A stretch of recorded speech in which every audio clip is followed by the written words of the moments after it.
आंबेडकरांचा डॉक्टर बाबासाहेब आंबेडकरांचा साहित्यरत्न लोकशाहीर अण्णाभाऊ साठेंचा साहित्यरत्न लोकशाहीर अण्णाभाऊ साठेंचा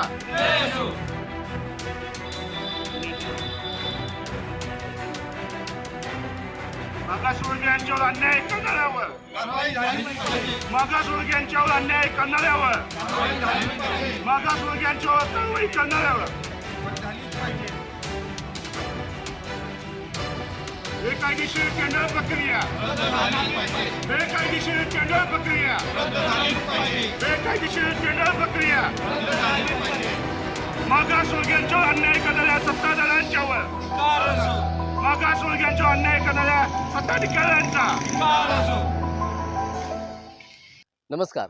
साहित्यरत्न अण्णाभाऊ साठे वस्ती सुधार योजनेच्या वतीनं सांगली विधानसभा क्षेत्रामध्ये 9,40,00,000 कामं मंजूर झालेली आहेत आणि ही कामं दलित वस्तीमध्ये न करता इतर वस्त्यांमध्ये त्या कामं करण्यात येत असल्याचा आरोप सामाजिक कार्यकर्ते दीपक माने यांनी केलेला आहे आणि या विरोधामध्ये PWDच्या मिरज कार्यालयाच्या बाहेर ते आज निषेध आंदोलन करत आहेत. आपल्याबरोबर दीपक माने आहेत, आपण त्यांच्याशी बोलणार आहोत.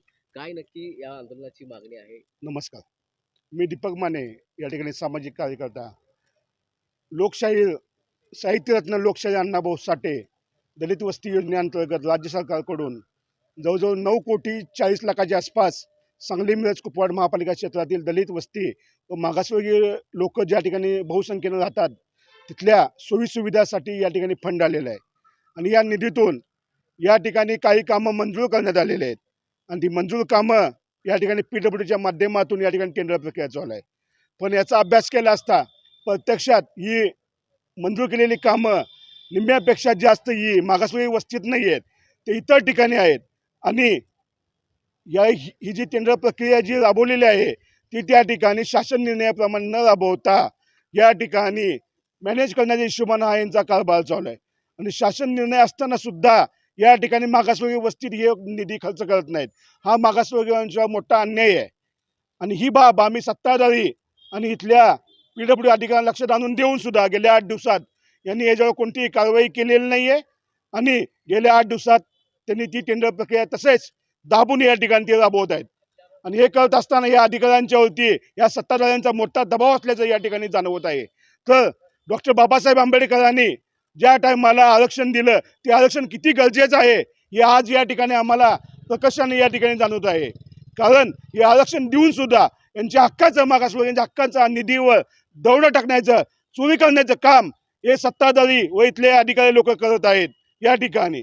माझं आणि यातली कामामध्ये सांगली विधानसभा क्षेत्रामध्ये जास्त आहेत. माझे सांगलीचे आमदार सुलतादा गाडगीळ यांना आव्हान म्हणजे इशारा नाही आहे, आव्हान आहे, त्यांना विनंती आहे. त्यांनी कधीही सांगेल त्या ठिकाणी सांगेल त्या वेळी सांगेल त्या स्टेजवर मी यायला तयार आहे. या निवेदितील किती कामं मागासवर्गीय वस्तीमध्ये आहेत हे त्यांनी सिद्ध करून दाखवावं. मी त्यांना सिद्ध करून दाखवतो हे मागासवर्गीय वस्तीमध्ये नाही आहेत. मागासवर्गीमध्ये असतील तर मी या ठिकाणी या प्रशासनाची जाहीर माफी मागतो. अन्यथा सांगलीचे आमदार सुलतादा गाडगीळ यांनी या सांगलीमधील मागासवर्गीय समाजाची या ठिकाणी जाहीर माफी मागावी व ही बेकायदेशीर टेंडर प्रक्रिया रद्द करून ह्यो मागासवर्गीयांच्या हक्कांचा निधी मागासवर्गीयांच्या वस्तीमध्येच खर्च करावा अशी आमची या ठिकाणी मागणी आहे. आणि येणाऱ्या काळामध्ये हे जर पूर्ण झालं नाही याच्यापेक्षा तीव्र आंदोलन मागासवर्गीय समाजाच्या वतीने आम्ही या ठिकाणी करू. खऱ्या अर्थानं पाहायला गेलं तर ही जी प्रक्रिया राबवली जाते ती शासकीय प्रशासकीय स्तरावर खऱ्या अर्थाने राबवली जाते. त्यामुळं प्रशासकीय अधिकारी याला कितपत जबाबदार आहेत? काय यामध्ये कसं आहे, सत्ताधारी आहेत, सत्ताधारी आज आहेत उद्या नाही, 5 वर्षांनी बदलतील, हे बदलतील. पण हे प्रशासकीय अधिकाऱ्यांचं अत्यंत महत्त्वाचं काम आहे. सत्ताधारी काय वाटेल ती सांगतील. सत्ताधारी सांगतील की या ठिकाणी हे प्रशासकीय मालमत्ता आहे, PWD इमारत आहे, ही विकून टाका. मग ही विकण्याचा ठराव करणार का त्यांनी, विकणार का ते? कारण तुमचे जे कायदे आहे, डॉक्टर बाबासाहेब आंबेडकरांनी लिहिलेलं संविधान आहे, जे कायद्याच्या आधारेच त्यांनी केले पाहिजे. डॉक्टर बाबासाहेब आंबेडकरांनी आरक्षण का दिलं?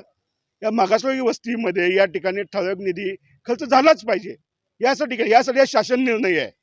मग हे राबवण्याचं काम, खरं काम या प्रशासकीय अधिकाऱ्यांचं आहे. त्यामुळे जितके सत्ताधारी दोषी आहेत तेवढेच दोषी इथले या ठिकाणी अधिकारी आहेत.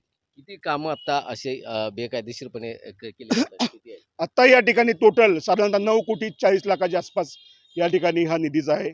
यातील 49 कामं आहेत, त्यातले 27 कामं आता काढलेले आहेत.